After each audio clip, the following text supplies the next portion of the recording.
can't think why you wanted to start taking photos of the baby just as we were about to leave. He looks so sweet in his bath. And I want to finish off the film so I can send copies to my mother. Well, we're going to be late. It's always the same with us. We never give ourselves enough time. It doesn't matter. I rang Anthea to say we were a bit behind. She was quite pleased. She was as well. Besides, Emma's going back tomorrow. Who knows when we'll see little James again? Yes, I know. I feel rather mean about going out tonight. Oh, no, she understood. She knows we couldn't let Anthea down. Anyway, Jessica Davenport's coming over for the evening, so they'll have a nice time.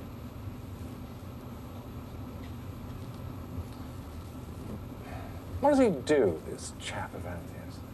Some sort of PR. He's very successful. He's got his own company. What's he like?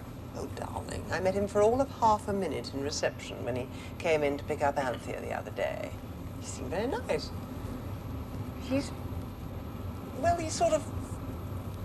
Oh, he's big. What does that mean? Fat? Well, he's on the plump side, but I meant big personality.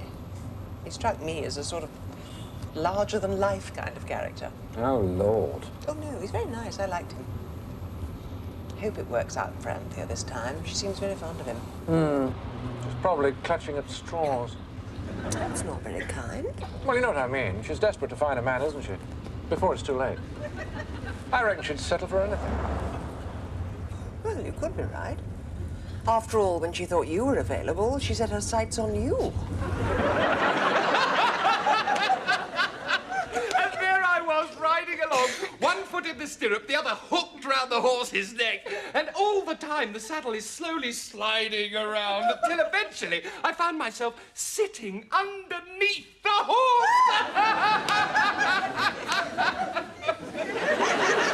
Mind you, I won the race. Honestly, Robin, you're a walking disaster. I am. Robbie, you are funny. More coffee, anyone? Well, I think we should be going. Please, it's delicious. Now, my dear Caroline, I'm going to be very naughty. Apart from being a boring PR man, Oh, that could never be said about you, Robin. I'm also a frustrated novelist. Now, I know Anthea's going to tell me off for this because you must get hundreds of unsolicited manuscripts, but would you read it? I really would value your opinion. Oh, I'd love to. Have you read it, Anthea? He refuses to let me see it. Well, there's no point. You're in sales and marketing. People like you and Donald don't know anything about literature. Books are just a commodity, like packets of soap powder, right, Donald? No, I'm sure you can tell a commercial blockbuster from an absolute stinker. I would like to think so. I have been in publishing for over 25 years. Of course, but in sales and marketing. I want to know if my book has any literary worth. Now, if you think it's a load of garbage, please say so. I want your honest opinion. Oh, don't worry, you'll get it. Jenny Moonbeam. Oh, no. Don't look at it now, please. It's an interesting title. My agent gets the credit for that. It was his suggestion. Oh, you've got an agent? Yes, I got a list from the writer's yearbook, stuck a pin in. First chappie I sent it to accepted it. Very enthusiastic he was. I wish we could have talked about it first. I could have advised you. There's so many deadbeats about. What's his name? Don't suppose you've heard of him. Leo Krantz. Leo Krantz. He's American. Oh, yes, I know Leo Krantz. He's one of the best. Probably the best. More coffee on its way. Did you know that Leo Krantz is Robin's agent? I didn't even know he had an agent. Honestly, Caroline, he's told me nothing at all about it. He's a real dark horse. Listen, I've been writing it for years. It's just a hobby. It's probably a load of old rubbish. Yes. As long as you enjoy it, that's the main thing. Caroline, we really must make a Leo move. Krantz is very choosy. He doesn't take just anything. I'm looking forward to reading it. I could be holding a potential bestseller. You never know. Anthea, we really must wend our way. Thank you for a lovely evening. Oh, so soon? No, but darling, it's only just gone 11. Sweetheart, we've all got to work in the morning and we've got a long drive home. And I expect little James will wake us at the crack of dawn as usual. He's our grandson. He's been staying with us for the past week. He's a little tyke. He wakes us up every morning, 6 o'clock, regular as clockwork. Oh, come on, Caroline. Now, don't tell me you're a grandmother. No way. 3 months. Amazing. I mean, Donald, yes, I can believe it. He looks positively ancient, but you, my dear Caroline, you look far too young. Talking of grandmothers, I must tell you of the time I went to a massage parlour in Bangkok. God, he was like a water spout. The only time he stopped talking was when he was drinking. All right, darling, you went on and on about it all the way home. Give it a rest. He was damn rude, actually. Going on like that about sales and marketing, what the hell does he know about it? Quite a lot, it would seem. And what's that supposed to mean? Oh, come on, darling, he's right. As far as your department is concerned, a good book is one that sells. Well, we are in publishing to make a profit. Absolutely. But as far as my department is concerned, a book that sells isn't necessarily a good book, i.e. good writing. Robin wants to know whether he's written a good book. That's why he wants my opinion. Well, I still think it was damn rude. If I wanted to sell packets of soap powder, I'd be working for Unilever.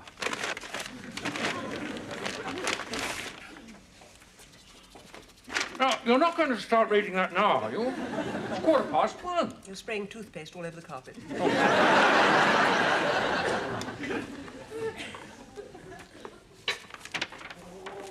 Anyway, you're not in bed yet. Caroline, heaven's sake, you'll wake the baby. And as for that story of his about the massage parlour in Bangkok, didn't believe a word of it. It doesn't matter whether it was true or not. It was funny. I think he's a jolly good storyteller. And as for winning a horse race upside down, load of eyewash. Oh, I liked him. I enjoyed the evening. And that laugh of his, dear, oh dear.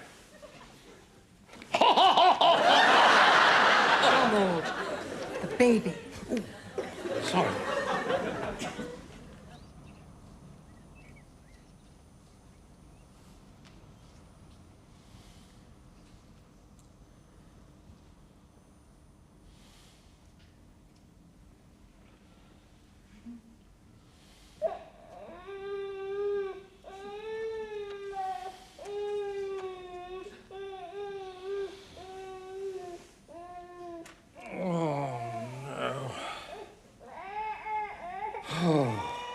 Well, as much as I shall miss our darling grandson, I won't miss being woken up at 6 o'clock every morning.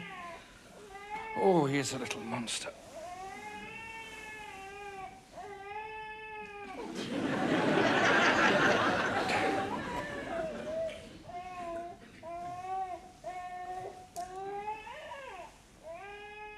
All right, Mummy's coming, Mummy's coming. Who's a good little boy? Little James is a good little boy. Jenny Moonbeam. Come on, little chap. Let's get you out of this nasty wet napping into a nice bubble bath. Then we'll have some nice breakfast. Mummy's made a nice bottle ready downstairs. Then Daddy's going to fetch us in his nice motor car. And then he's going to take us home. Oh, good little boy. Not morning already, is it? Well, it is according to your grandson's time clock. Oh, would you like a cup of tea, darling? I was just saying, as much as I shall miss Emma and James, I certainly won't miss being woken up at this unearthly hour.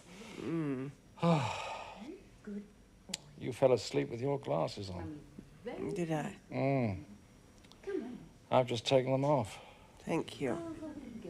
Go and make a cup of tea and let me snooze. And you left your light on. Sorry.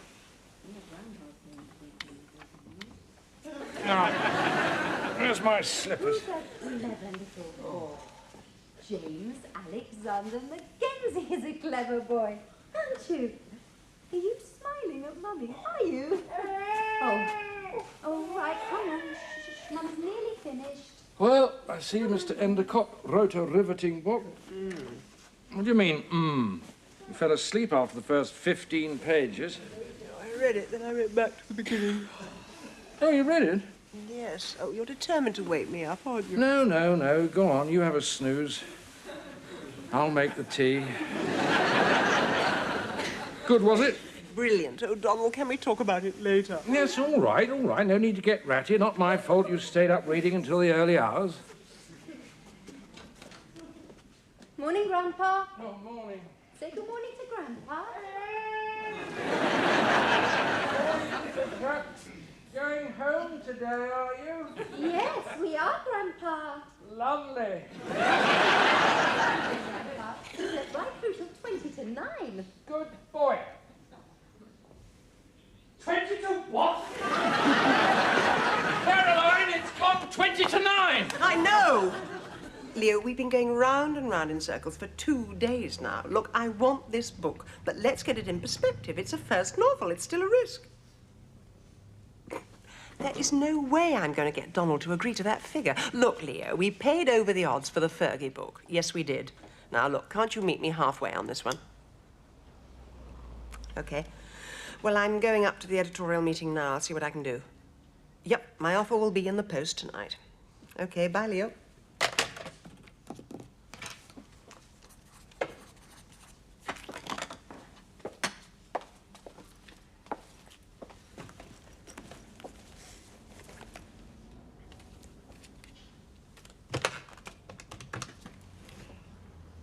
Oh, Anthea, it's Caroline.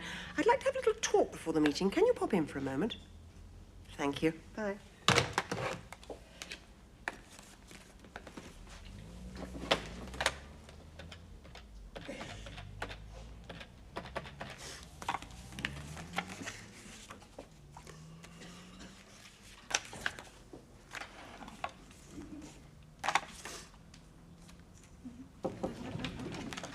Come in, come in. Oh, hello, Mummy, it's Caroline. Darling, I've got some wonderful photos of James. I'm going to put them in the post. Oh, lovely. Well, they'll be there for you when you get back on Friday. Look, Ma, I can't talk. I'm up to my ears. No, look, give my love to Auntie Margaret. Okay, bye. He's sweet. He's gorgeous. Listen, Anthea, I've been talking to Leo for the past couple of days about Robin's book. He's asking for 10,000. What? He won't budge. You know Leo. He's as tough as old boots. It's steep for a first novel. Well, he's playing it quite cleverly. It's on the high side, but it's not unreasonable, and he knows it's good. The point is, Donald likes the book, but I'm going to have a hell of a job persuading him to pay that sort of money, especially with the budget meeting coming up with Edgar on Friday. It is an amazing book, isn't it?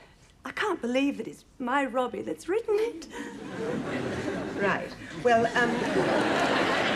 will you say that at the meeting? You see, I want Jenny Moonbeam for Oasis, but I'm going to need all the support I can get. Well, I can hardly say too much. I've got a personal interest. Well, that doesn't matter. We're professionals. If you like the book, say so. You'll have all my support, I promise you. Right, we better get up now. Caroline Fielding. Yes, she is. Okay, thanks, Lucy. There's someone in reception to see you. Who? Oh, Lucy didn't say. Oh, it's probably that rep from Smith's. He always comes unannounced. Make my excuses, would you? I'll be up in a sec. Right. Well, we'll get Jerry to redo it. But it all costs money. You don't have to tell me, but there's no way my chaps can move that book with a cover like that.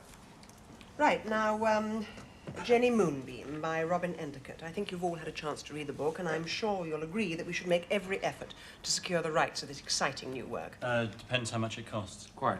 Of course, and I've been negotiating with Leo Krantz for the past couple of days. I think I've secured a very good deal. If we pay £10,000, the book is ours. Now, I know it's a little over the odds for a first novel, but anything less, and he'll offer it to the other publishing houses, which means we'll lose it, because I have no doubt that if it becomes a Dutch auction, it'll go for a lot more than 10,000. Caroline, as much as I like the book, and I do like it, I haven't got that kind of money. Then you'll have to find it. I'm prepared to go to 6. Perhaps 7,000 at a pinch, but that's it. Look, I've got a budget meeting with Edgar the day after tomorrow, and I've got enough things to justify to him as it is. It's penny pinching, Donald. I know this book is a winner. Why let the other publishing houses have a sniff when we can grab it? Sorry, got covered up. Oh, we're discussing Jenny Moonbeam by Robin Endicott. Leo Krantz is asking for 10,000. And I was saying it was too much. 7,000 is the most we should pay. Anything less than 10, and we lose it because he'll offer to the other houses. I think we should pay it. Can we have your thoughts, Anthea? Well, I agree with Donald. In fact, I think he's being rather generous.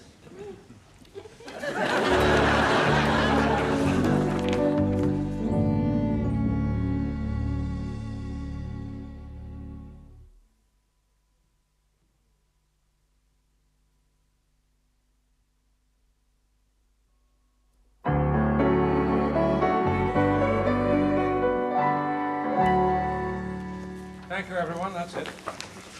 Raymond, I want those figures for Edgar at the latest by 4 o'clock tomorrow afternoon.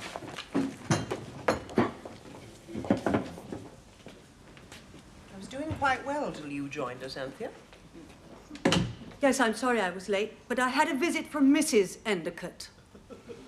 The louse is married with 4 kids. Well, yes, that does explain it. And I thought she was being very professional, not allowing her personal involvement to affect her judgment. But she is allowing her personal involvement to affect her judgment. That's the whole point. She knows it's a brilliant book. Well, I never liked him. There you are, you see, you're just as bad. Who cares whether you like him or not? It's the book that matters. Yes, all right, all right.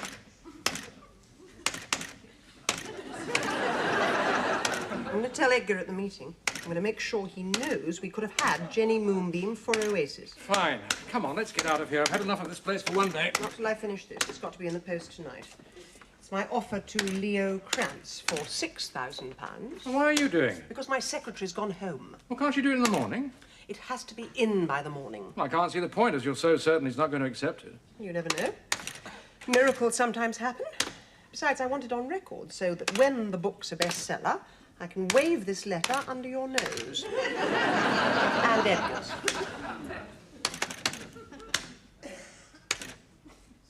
Oh, come on, darling. Let me do it. Otherwise, we're going to be here all night.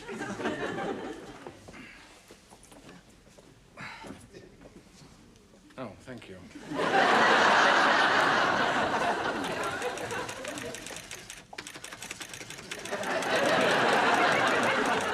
Well, I'll ring down to the post room and tell them to wait. Damn, it's engaged. I'll pop down and tell them to hang on. Right, sign that. Oh, thank you.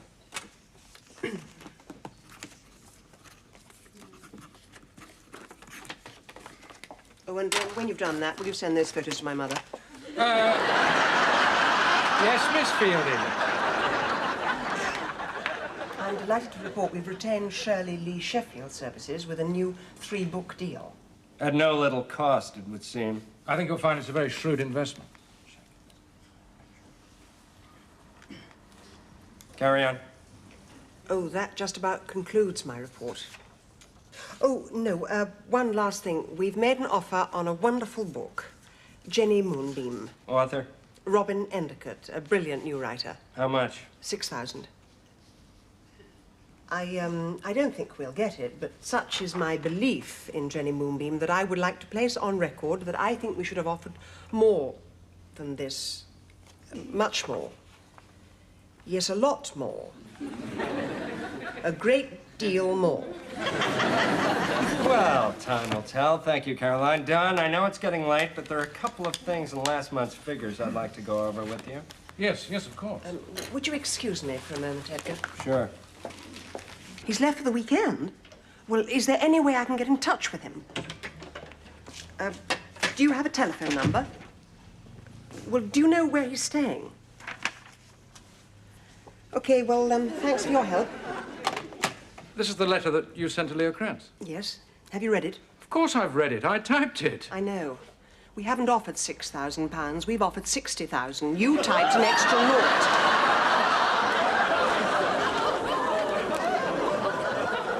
Thank you.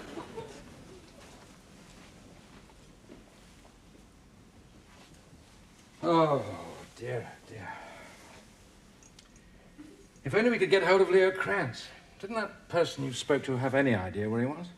I told you. She just said he'd gone abroad. Thought that was pretty good, considering it was the cleaner. Anyway, what difference would it make? He's going to decide which offer to accept this weekend, and we all know which one it's going to be. Surely he'll realize it's a mistake. Well, perhaps we could pay for it. Take out a second mortgage. Darling, I'm sorry. It's my fault. I know it's your fault, but it's my department. I'll have to resign. Oh, come on. Drink your tea. Probably Leo to congratulate us on getting the book. Hello. Hello, dear. Oh, hello, Mummy. Are you all right, dear? You sound a bit quiet. Oh, no, I'm fine. Did you get the photos? Oh, they were posted first class on Wednesday, so they'd be there when you got back from Auntie Margaret's. Oh, there was a letter for me, but it wasn't the photos. It was a letter to a Mr. Crank or somebody, offering a huge sum of money for a book. Hang on a moment, Mummy. Donald, you wonderful, inefficient old twit. You put the wrong letters in the wrong envelopes. Mummy got Leo Kranz's letter, so he'll have got the photos of Jane. I'm going to open a bottle of champagne. At this time in the morning? Perfect time. Mummy, listen, would you do something for me? A great, great favour. I want you to tear up that letter and throw it in the bin. I can't. I sent it immediately to the right address.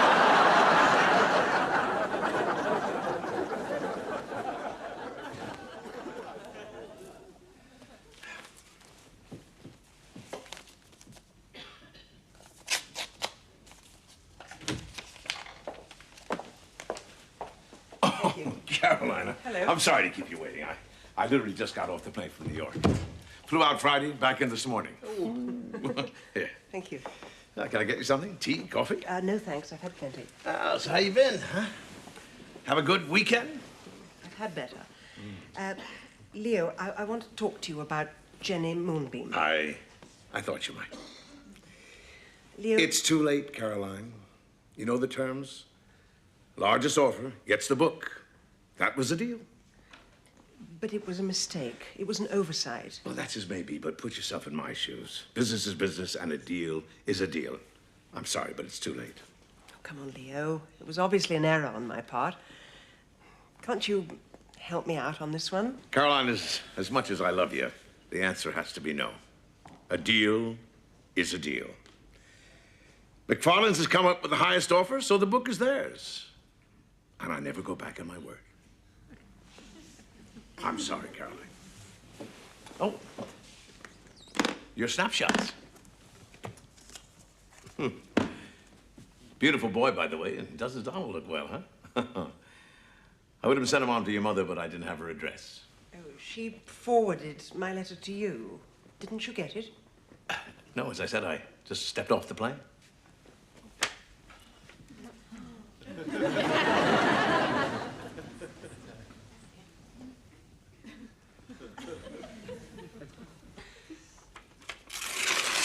As I say, Caroline, a deal is a deal.